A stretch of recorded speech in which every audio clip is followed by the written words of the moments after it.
what role your religion has played in your own personal views on abortion. Please talk about how you came to that decision. Talk about how your religion played a part in that. And please, this is such an emotional issue for so many people in this country.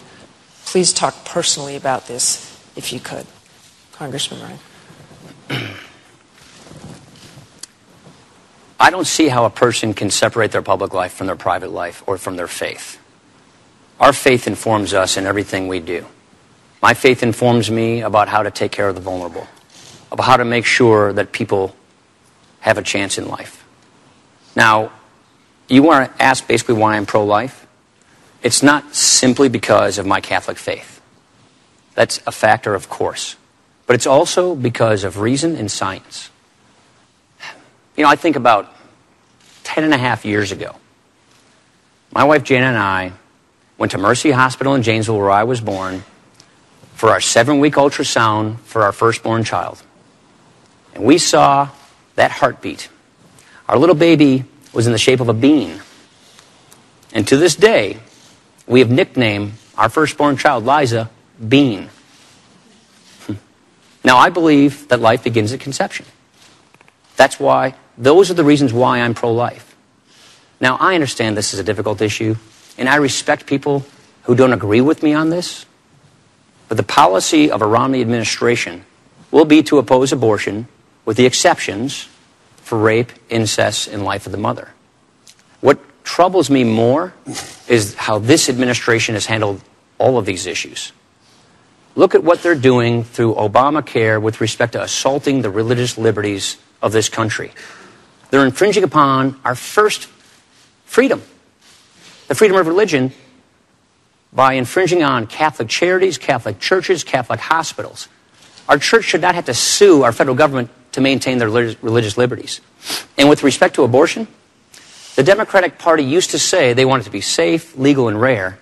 Now, they support it without restriction and with taxpayer funding. Taxpayer funding in Obamacare, taxpayer funding with foreign aid. The vice president himself went to China and said that he sympathized or wouldn't second-guess their one-child policy of forced abortions and sterilizations. That, to me, is pretty extreme. Vice President Biden. My religion defines who I am. And I've been a practicing Catholic my whole life. And it has particularly informed my social doctrine. Catholic social doctrine talks about taking care of those who can't take care of themselves, people who need help. With regard to abortion, I accept my church's position on abortion as what we call de fide doctrine. Life begins at conception. That's the church's judgment. I accept it in my personal life. But I refuse to impose it on equally devout Christians and Muslims and Jews. And I just refuse to impose that on others, unlike my friend here, the congressman. I do not believe that we have a right to tell other people that women, they can't control their body. It's a decision between them and their doctor. In my view, in the Supreme Court, I'm not going to interfere with that. With regard to the assault on the Catholic Church, let me make it absolutely clear.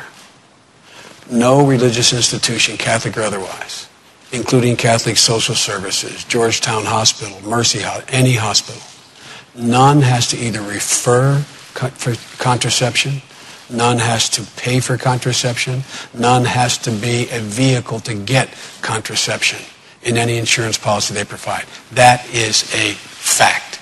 That is a fact. Now, with regard to the way in which we differ, my friend says that well, I guess he accepts Governor Romney's position now, because in the past he has argued that there's rape, enforceable rape. He's argued that in the case of rape or incest, it would be a crime to engage in having an abortion. I just fundamentally disagree with my friend. Congressman Ryan.